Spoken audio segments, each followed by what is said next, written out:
नमस्कार दोस्तों, आज मैं फिर हाजिर हूँ एडवोकेट एवं परिवार मित्र सतीश अवस्थी। जैसा कि आप जानते हैं कि मैं रोज़ आपके लिए माननीय उच्चतम न्यायालय द्वारा निर्णीत पारिवारिक विवादों से संबंधित ऐसे मामले एक सरल कहानी के रूप में आपके समक्ष प्रस्तुत करता हूँ। दोस्तों, मैं आज भी आपके लिए माननीय उच्चतम न्यायालय द्वारा निर्णीत एक ऐसा ही मामला लेकर आया हूँ।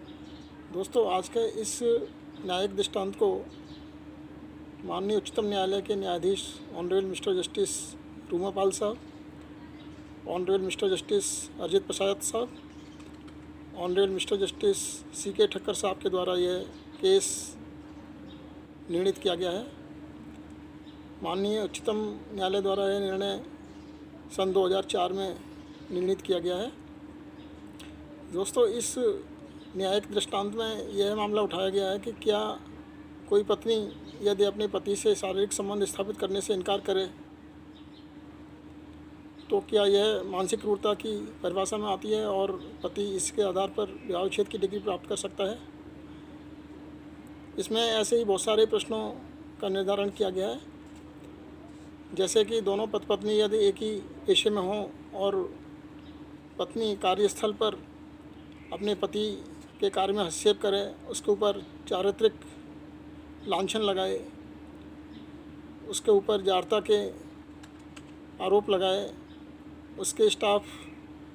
के साथ में काम करने से उसके कार्य में हस्तक्षेप करे, कार्यस्थल पर उसके साथ में गाली गलौज करे, व्यावसायिक रूप से उसको नुकसान पहुंचाने का प्रयास करे, तो क्या पत्नी के ऐसे कार्य एक मानसिक क्रूरता की परिभाषा में आते हैं और क्या पत्नी के द्वारा किए गए ऐसे कार्यों के आधार पर विवाह विच्छेद की डिग्री प्रदान की जा सकती है। माननीय उच्चतम न्यायालय द्वारा इन्हीं प्रश्नों को इसमें निर्धारित किया गया है। तो दोस्तों, मैं सीधे इस केस की कहानी पर आता हूँ। इस केस में मियाँ बीवी विवाह से पहले दोनों एक ही मेडिकल कॉलेज में पढ़ते हैं और यहाँ पढ़ने के दौरान ही उनके बीच में प्रेम उत्पन्न हो जाता है और वे प्रेम विवाह कर लेते हैं। अक्टूबर सन 1978 में इन दोनों ने हिंदू रीति रिवाज से विवाह किया था। इसमें पति जहां साउथ इंडिया में तेलुगु ब्राह्मण परिवार से संबंधित है, वहीं जो पत्नी है वह एक सिख परिवार से संबंधित है। अक्टूबर 1978 में शादी के बाद में 19 साल तक इनका वैवाहिक जीवन ठीक रहा और 19 साल के बाद में जब इनके 2 बच्चे हो गए होते हैं और बच्चे भी वयस्क हो गए होते हैं, तब पति ने पत्नी के ऊपर यह आरोप लगाते हुए एक नोटिस अपने वकील के माध्यम से अपने पत्नी को दिया कि वह 2 साल से भी अधिक समय से उसके साथ में शारीरिक संबंध स्थापित नहीं होने दे रही है और दोनों 2 साल से भी अधिक समय से एक छत के नीचे निवास नहीं कर रहे हैं और वह कार्यस्थल पर गाली गलौज करती है, चारित्रिक लांछन लगाती है, व्यवसाय के कार्य में हस्तक्षेप करती है, नुकसान करने का प्रयास करती है। यह आरोप लगाते हुए उसने इस नोटिस के माध्यम से पत्नी से आग्रह किया था कि दोनों आपसी सहमति से विवाह विच्छेद के लिए सहमत हो जाएं। लेकिन पत्नी ने यह नोटिस प्राप्त करने के बाद में इसका जवाब देते हुए कहा कि इस समस्या का हल दोनों आपस में बैठकर बातचीत के द्वारा निकाल सकते हैं। लेकिन जब दोनों पति पत्नी इस समस्या के हल के लिए बैठे तो उनके बीच में किसी प्रकार का कोई समाधान नहीं निकल सका और आखिरकार पति को धारा 13 हिंदू विवाह अधिनियम 1955 के तहत हैदराबाद की फैमिली कोर्ट में विवाह विच्छेद के लिए एक याचिका पेश करनी पड़ी। विवाह विच्छेद याचिका में भी पति के द्वारा यही आधार लिए थे जो कि उसके द्वारा इस विधिक नोटिस में लिए गए थे। पत्नी के द्वारा इन सारे आरोपों का खंडन किया गया और कहा गया कि वह अपने पति के साथ में ही रहना चाहती है और उसके चरित्र पर और उसकी प्रतिष्ठा पर और उसके किसी भी कार्य पर उसे किसी प्रकार का कोई संदेह नहीं है। पत्नी ने आगे यह भी कहा कि वह सिर्फ अपने पति से अच्छे व्यवहार और एक सभ्य पुरुष की तरह व्यवहार करे, इसलिए 4-5 बातों की वह अपेक्षा रखती है। लेकिन यह केस जब चल ही रहा था तो इसी दौरान पत्नी ने बदले की भावना से 2 दीवानी मामले पति के खिलाफ पेश किए पहला एक दीवानी मामला इस आशय का पेश किया कि उसे पति के हॉस्पिटल में, जो कि पति के पिता का हॉस्पिटल था और दोनों उसी हॉस्पिटल में काम करते थे और एक लंबे अरसे से दोनों इसमें काम करते चले आ रहे थे, तो पत्नी ने इस आशय का एक दीवानी दावा पेश किया कि उसे इस हॉस्पिटल में काम करते रहने दिया जाए और इस प्रकार का उसने एक स्थायी निषेधाज्ञा का एक दावा पेश किया। लेकिन पति के द्वारा इस स्थायी निषेधाज्ञा के इस दावे में किसी प्रकार की कोई डिफेंस नहीं किया गया, जिसके परिणाम स्वरूप उसको यह डिग्री प्राप्त हो गई और यह डिग्री प्राप्त होने के बाद में उसने इसकी एग्जीक्यूशन पिटीशन पेश की और यह आरोप लगाते हुए एग्जीक्यूशन पिटीशन पेश की कि पति डिग्री की अवहेलना कर रहा है और इस तरह उसने कई बार उसको गिरफ्तार करवाए जाने की कोशिश की। इसके बाद उसने अपने फैमिली मैटर में ही मेंटेनेंस का केस पेश किया, इस बात के होते हुए पेश किया कि वह एक डॉक्टर है और डॉक्टर रहते हुए एक अच्छी आय प्राप्त कर रही है, इसके बावजूद भी उसके द्वारा हैरान परेशान करने के लिए मेंटेनेंस का एक केस लगाया गया, लेकिन वह न्यायालय के द्वारा खारिज कर दिया गया। इसी प्रकार उसने एक दीवानी दावा और इस आशय का पेश किया कि हॉस्पिटल के एक भाग में उसको कर्मचारियों को नियुक्त करने के लिए अधिकार दिए जाएं और हॉस्पिटल के जो उपकरण हैं उनका प्रयोग किए जाने की उसे अनुमति दी जाए। तो इस प्रकार उसके द्वारा तरह तरह के ये केस लगाते हुए हैरान परेशान करने की कोशिश की गई। फैमिली मैटर में ही उसके द्वारा जो साक्ष्य पेश की गई थी, उस साक्ष्य में पत्नी के द्वारा यह स्वीकार किया गया था कि उसके द्वारा जो 5 शर्तें लगाई गई हैं, वो 5 शर्तें इसलिए लगाई गई हैं ताकि वह एक सभ्य पुरुष बने और हालांकि वह अपने पति की प्रतिष्ठा और उसके चरित्रता पर उसको किसी प्रकार का कोई संदेह नहीं है और वह अपने पति के साथ ही रहना चाहती है। इसके अलावा उसके द्वारा इस एविडेंस के दौरान जिरह में यह स्वीकार भी किया गया कि वह अपने पति के खिलाफ एग्जीक्यूशन पिटीशन इसलिए पेश कर रही है ताकि वह अपनी इस विवाह विच्छेद याचिका को वापस ले ले। दोनों पक्षों के गवाह और सबूत के बाद में और दोनों पक्षों की बहस सुने जाने के बाद में माननीय अधीनस्थ न्यायालय ने इसमें पत्नी के खिलाफ मानसिक क्रूरता का आरोप साबित पाया और हालांकि माननीय पारिवारिक न्यायालय हैदराबाद ने इसमें विवाह विच्छेद की डिग्री तो जारी नहीं की, लेकिन न्यायिक पृथक्करण की डिग्री अवश्य प्रदान कर दी। लेकिन इस निर्णय से दोनों ही पक्ष संतुष्ट और खुश नहीं हुए। जहां पति जुडिशल सेपरेशन की इस डिग्री के बदले विवाह विच्छेद की डिग्री प्राप्त करना चाहता था, वहीं पत्नी अपने पति के साथ में रहना चाहती थी और चाहती थी कि उसे किसी प्रकार की कोई डिग्री प्राप्त नहीं हो। इसलिए दोनों ही पक्षों ने माननीय उच्च न्यायालय के समक्ष अपनी अपनी अपील पेश की और इस अपील में भी माननीय उच्च न्यायालय ने यह निर्णय दिया कि पति ने जो भी साक्ष्य प्रस्तुत की है वह मानसिक क्रूरता साबित करने में अपर्याप्त है और यह कहते हुए कि यदि उसकी पत्नी उसके प्रति जारता के आरोप लगाती थी और गाली गलौज करती थी, कार्यस्थल पर उससे अपमानित करती थी और उसके व्यवसाय में क्षतिकारित करने का प्रयास करती थी, हस्तक्षेप करती थी, तो उसे अपने हॉस्पिटल से कर्मचारियों को गवाह के रूप में पेश करना आवश्यक था, जो कि इसके द्वारा इस प्रकार के कोई भी गवाह पेश नहीं किए गए हैं। और यह कहते हुए माननीय उच्च न्यायालय ने पति के खिलाफ एडवर्स इन्फ्लुएंस ड्रॉ करते हुए पत्नी को इसका लाभ देते हुए कहा कि पति की याचिका में किसी प्रकार के आरोप साबित नहीं हो पाने के कारण पत्नी की यह अपील स्वीकार किए जाने योग्य है। और इस प्रकार माननीय उच्च न्यायालय ने अधीनस्थ न्यायालय के निर्णय को अपास्त कर दिया।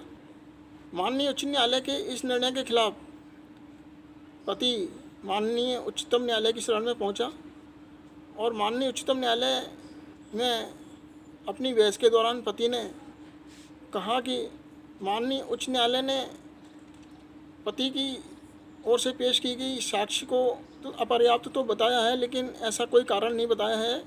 कि वह किस आधार पर और कैसे अपर्याप्त है और अपना आरोप साबित करने में वह असफल रहा है, असमर्थ रहा है। पति की ओर से बहस करते हुए कहा कि माननीय उच्च न्यायालय के द्वारा यह कहना कि उसके द्वारा जारता के संबंध में, गाली गलौज दिए जाने के संबंध में हॉस्पिटल से संबंधित कर्मचारियों को गवाह के रूप में प्रस्तुत नहीं किया, तो इस आधार पर माननीय उच्च न्यायालय ने यह नहीं समझाया है कि ऐसे गवाह पेश नहीं करने की स्थिति में उसके द्वारा जो गवाह पेश किए गए हैं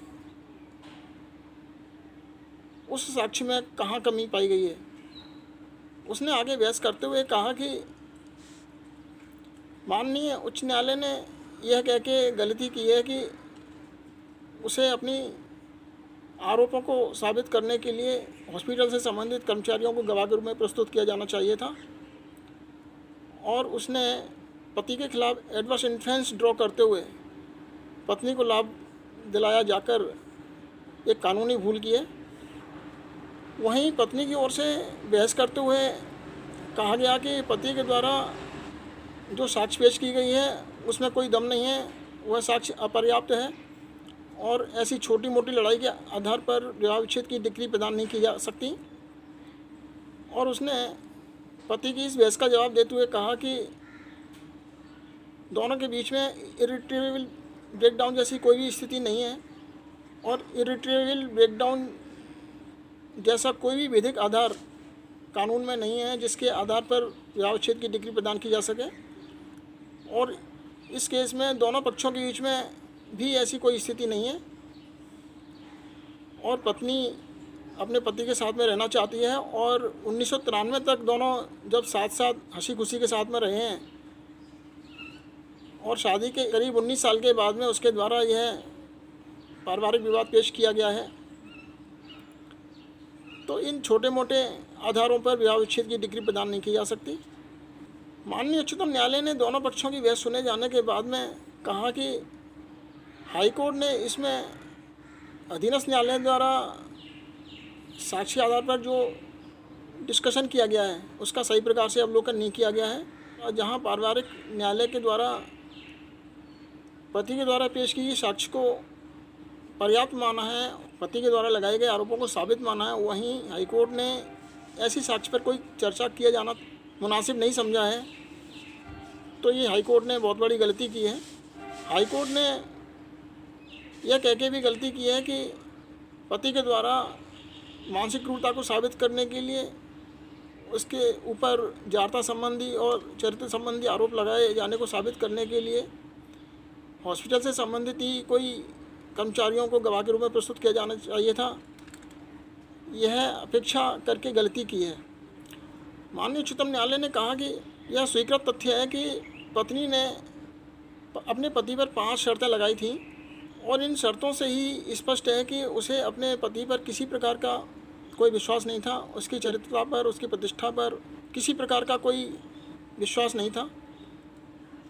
इन शर्तों से यह भलीभांति स्पष्ट हो जाता है, और पति के प्रति हुई मानसिक क्रूरता को यह साबित करने के लिए उसका यह स्वीकृत तथ्य ही पर्याप्त है। 5 शर्तों में 2 शर्त पत्नी के द्वारा यह लगाई गई थी कि जब उसका पति महिला कर्मचारियों के साथ में, नर्सिंग कर्मचारियों के साथ में अपनी ड्यूटी पर कार्यरत होगा, वह कमरे का दरवाज़ा बंद नहीं करेगा। दूसरी शर्त यह लगाई थी कि उसका पति नर्सिंग कर्मचारियों के ड्यूटी आवर के बाद में उनसे कोई काम नहीं लेगा, उनको कार्यस्थल पर नहीं रोकेगा। माननीय उच्चतम न्यायालय ने इस संबंध में कहा कि एक ही पेशे से संबंधित पत्नी से यह अपेक्षा नहीं की जानी चाहिए। पत्नी को यह भली भांति पता है कि एक डॉक्टर के कार्य की प्रकृति क्या होती है, वह भी एक खुद डॉक्टर है, इसलिए उससे यह उम्मीद नहीं की जा सकती। उसको भली भांति पता है कि नर्सिंग कर्मचारियों के कार्य की प्रकृति क्या होती है और डॉक्टर्स के कार्य की प्रकृति क्या होती है। इसके बावजूद भी उसने अपने पति के कार्यों पर हस्तक्षेप करने की कोशिश की है। इन बातों से ही स्पष्ट है कि वह अपने पति के चरित्र और प्रतिष्ठा के प्रति संदेह करती रही है, और पत्नी का यह कहना मात्र एक दिखावा है कि वह अपने पति के साथ रहना चाहती है। यदि वह अपने पति के साथ में रहना चाहती होती तो वह यह पारिवारिक विवाद पेश किए जाने के बाद में बदले की भावना से दीवानी दावे कभी प्रस्तुत नहीं करती। और दीवानी दावे में डिग्री प्राप्त किए जाने के बाद वह उसको गिरफ्तार कराए जाने के लिए एग्जीक्यूशन पिटीशन कभी पेश नहीं करती। उसने अपनी साक्ष्य में यह स्वीकार किया है कि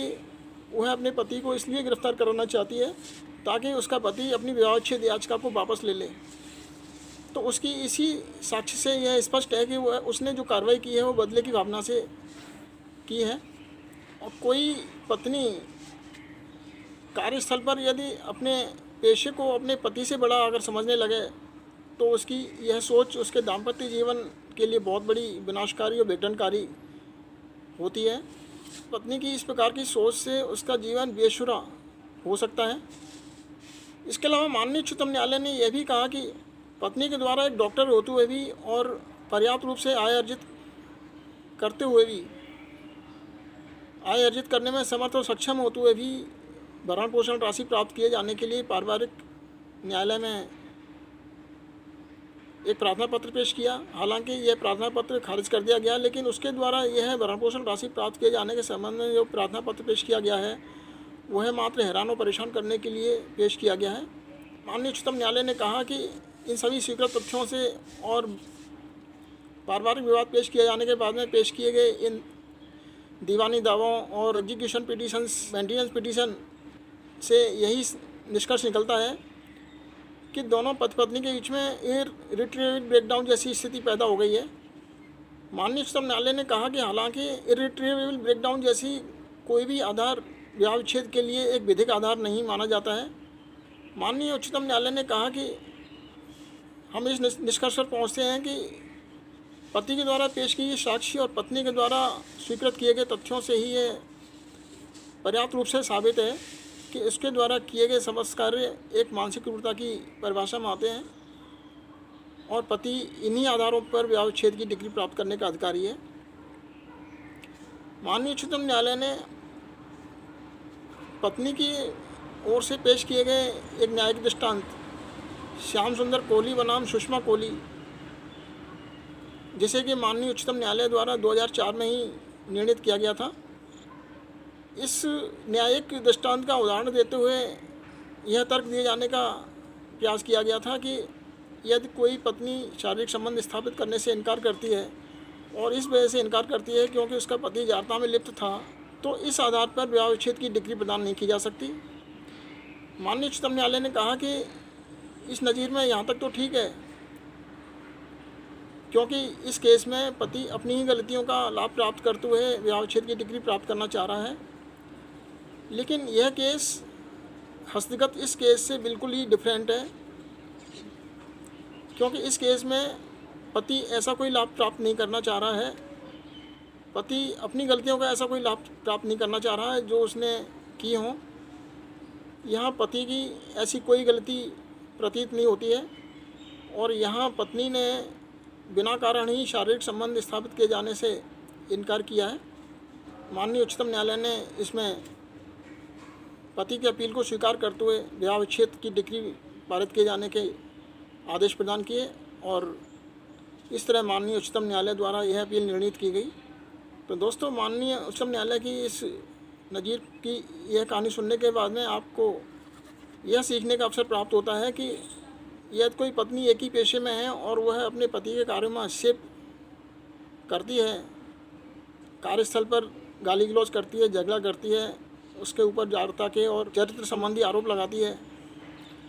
उसके व्यवसाय में क्षति करने का प्रयास करती है, उसके खिलाफ हैरान परेशान करने के लिए झूठे दावे लगाती है, तो यह मानसिक क्रूरता की परिभाषा में आता है और पति इस आधार पर विवाह विच्छेद की डिग्री प्राप्त किए जाने का अधिकारी होता है। तो दोस्तों, आपको यह कहानी अच्छी लगी होगी। यदि आपको यह कहानी अच्छी लगी हो तो आप इसको शेयर करें। मैं इसी प्रकार से रोज़ आपके लिए माननीय उच्चतम न्यायालय द्वारा निर्णित इसी प्रकार की कहानियाँ जो कि पारिवारिक विवादों से संबंधित होती हैं, मैं आपके सामने एक सरल भाषा में प्रस्तुत करता रहूँगा। आपने यह वीडियो अंत तक देखा, इसके लिए आपको बहुत बहुत धन्यवाद। तब तक के लिए नमस्कार।